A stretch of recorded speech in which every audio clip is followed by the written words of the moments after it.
वैदिक काल के लोग हैं इसको आर्य कहते हैं। क्या कहते हैं? आर्य कहते हैं। तो कहते हैं कि आर्य जो है वो मध्य एशिया से आए। कहाँ से आए? मध्य एशिया से आए। आर्य कहाँ से आए? मध्य एशिया से आए। हम लोग लगभग वैदिक काल का इतना जानकारी कर लिए, लेकिन वैदिक काल के लोग को क्या कहते हैं वो नहीं पढ़े थे, यहाँ है भी नहीं, लेकिन हम आपको बता दिए कि मध्य एशिया से आए थे और वैदिक काल के लोगों को क्या कहते थे? आर्य कहते थे। तो जब आए उस जमाने में दो ही वर्ण व्यवस्था था।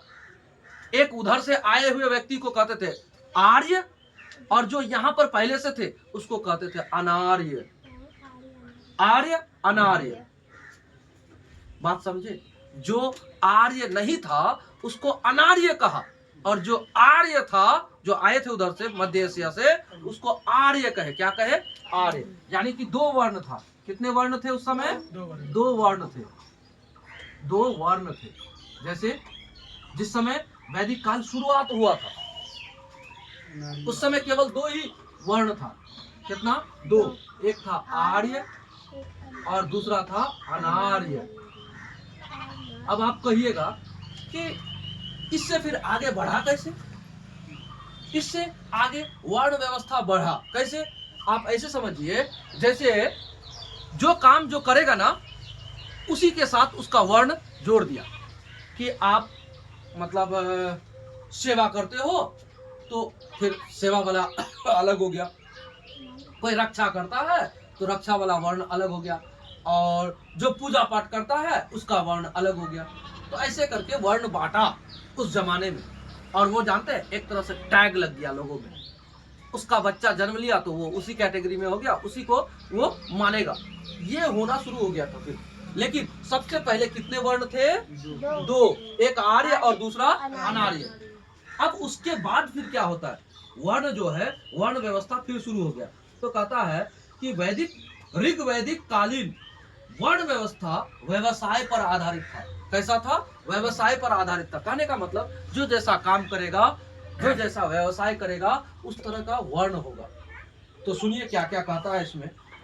इसमें कहता है ऋग्वेद से बढ़ई, ऋग्वेद से बढ़ई, रथकार, बुनकर, चर्मकार, कारीगर आदि शिल्प वर्ग की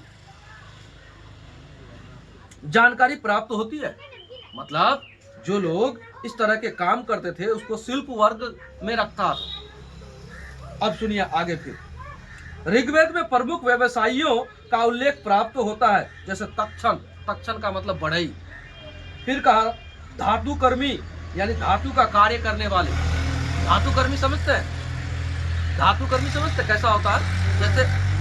जैसे लोहा से कोई सामान बनाना, जैसे चांदी से कोई सामान बनाना, सोना से कोई सामान बनाना, तो इसको धातु कर्मी कहा। तो धातु कर्मी में कहते हैं कि धातु से कार्य करने वाले को धातु कर्मी कहते हैं। फिर आगे सुनिए, स्वर्णकार, चर्मकार, वाय यानी जुल्हे, हाँ, कुंभकार, कुलाल आदि। ऋग्वेद के सर्वप्रमुख देवता इंद्र है, इसे पुरंदर कहा गया है। यानी इसमें शॉर्टकट में भाग रहे हैं हम लोग, बहुत तेजी में जा रहे हैं। ये पुस्तक बहुत तेजी में लेके जा रहा है। अच्छा, वर्ण समझ गए ना? तो उस समय काम के आधार पर और व्यवसाय के आधार पर उस समय ऋग्वैदिक काल में क्या मिला? वर्ण व्यवस्था दिया, जो आगे चल के वो उसके साथ टैग लग गया। अब आगे सुनिए इसमें। ऋग्वेद में सबसे प्रमुख देवता किसको कहते हैं? इंद्र को कहते हैं। ऋग्वेद में सबसे प्रमुख देवता कौन है? इंद्र है। और इंद्र को पुरंदर कहते हैं। क्या कहते हैं? पुरंदर कहते हैं। और इंद्र के बारे में 250 बार सूक्त है। कितने स्तुति है? सूक्त का मतलब स्तुति, उसका पूजा अर्चना करने का मंत्र सब। हाँ, तो वो कितना है? 250 है। और जानते हैं यह बादल एवं वर्षा के देवता है। इंद्र क्या है? बादल यानी वर्षा का देवता है। उस जमाने में ना इंद्र का सबसे ज्यादा बोलबाला। ऋग्वैदिक काल में भगवान इंद्र को सबसे ज्यादा पूजते थे लोग। उसके बाद भगवान इंद्र के बाद अगर किसी दूसरे का पूजा होता था तो अग्नि का। किसका होता था? अग्नि का। जानते हैं उसका बारे में चर्चा हुआ है 200 बार। इसका कितना बार? इसका 250 बार इंद्र का, और अग्नि का 200 बार चर्चा हुआ है। यानी सूक्त है उसका। अब आगे सुनिए, उत्तर वैदिक काल में सर्वश्रेष्ठ देवता के रूप में इंद्र के स्थान पर प्रजापति को सर्वोच्च स्थान मिला। अब उत्तर वैदिक काल का बात बोल रहे हैं, किस काल का? वैदिक काल और उत्तर वैदिक। तो वैदिक काल में इंद्र आगे थे, अब भगवान इंद्र पीछे हो गए, अब आ गए प्रजापति जी। प्रजापति जी क्या हो गए? अब सबसे प्रमुख देवता हो गए। अब सुनिए, यजुर्वेद में ब्रीहि यानी धान, यव यानी जौ, मान यानी उड़द, मूडंग यानी मूंग, गोधूम यानी गेहूं, मसूर आदि अनाजों का वर्णन मिलता है। यानी उस जमाने में भी ऐसे अनाज को लोग खाते थे। अभी हम लोग 1500 ईस्वी पूर्व से लेकर इधर 600 ईस्वी पूर्व तक आए हैं, तो इसका मतलब है अभी हम लोग 2000 में, 2026, तो 2000 साल इधर, 1500 साल उधर, यानी 3500 साल पहले का बात कर रहे हैं हम लोग। अगर 1000 साल 500 साल हटा दें तो 3000 साल पहले का बात कर रहे हैं, यानी उत्तर वैदिक काल में। उस जमाने में लोग 3000 साल पहले भी लोग क्या करते थे? खाते पीते थे। अच्छा एक बात बताओ, वर्ण व्यवस्था कब से बना? तो आप कहोगे 1500 ईस्वी पूर्व से शुरू हो गई है, काहे कि आर्य अनार्य, उससे पहले तो वर्ण व्यवस्था था नहीं, लेकिन उसके बाद ही शुरू हुआ है। आज भी आप किसी ऐसे व्यक्ति जिनको आप कहते हो कि हमारे समाज में सबसे उम्र दराज बुजुर्ग आदमी है, उनसे पूछिएगा कि ये जाति पाति का व्यवस्था कब से आया, तो कहेगा युगों युगों से वो सच है, वो ऐसे बोलेगा। लेकिन वास्तविकता ये है, पहले जाति पाति नहीं था, जाति पाति तो बीच में बना और भयानक बना, इतना कट्टरता बन गया कि क्या बोले आपको। किसी के साथ तो अमानवीय व्यवहार होता था, बहुत हुआ है, बहुत। अगर आप सही से इतिहास को पूरा डिटेल्स में, फुल डिटेल्स में अगर अच्छा से पढ़ लीजिएगा ना, तो आपका रोंगटा खड़ा हो जाएगा कि लोगों के साथ ऐसा अत्याचार होता था और होता है। आज भी ऐसे ऐसे जगह पर होता है कि आप वैसे अत्याचार को जब आप देखेंगे ना, तो आपको लगेगा, मन रोएगा आपका। बहुत होता है, बहुत होता है। खान सर के द्वारा हम मतलब उसको पढ़े भी हैं, खान सर के द्वारा कई बार वीडियो में भी सुने हैं कि केरल में एक स्थान है त्रावणकोर, उस जगह पर ना दलित महिलाओं को स्तन ढकने पर टैक्स लेता था, उसको मूला कर कहता है।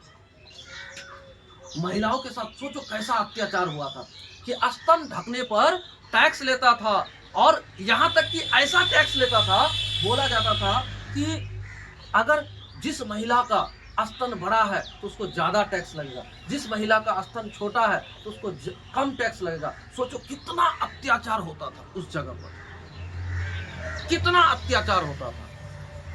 और वहां की एक महिला लास्ट में अपना प्राण गंवा दी, अपने प्राण की आहुति दे दी, स्तन को काट दिया, कहा था हम नहीं देंगे टैक्स, और उस कारण खून का बहाव से वो मर गई।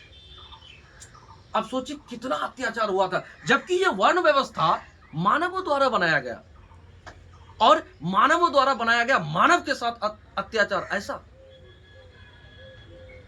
आपको इसी इतिहास में पढ़ने को मिलेगा कि वैदिक धर्म में कुछ बुराइयां थी, कुछ बुराइयां थी, ऐसा ऐसा बुराइयां हैं। उन बुराइयों को आप देखोगे, इस सृष्टि का निर्माण में अगर पुरुष और महिला दोनों का योगदान है, अगर महिला नहीं होती तो पुरुष नहीं, पुरुष नहीं होता तो महिला नहीं, आखिर सृष्टि के निर्माण में दोनों का हिस्सेदारी है। लेकिन आप एक वर्ग को आप गाली से तुलना करोगे, ये गलत है ना। मेरी भी कोई माता है, मेरी भी कोई बहन है, ऐसा थोड़े कि हम स्त्री समाज को ही गाली दे दे।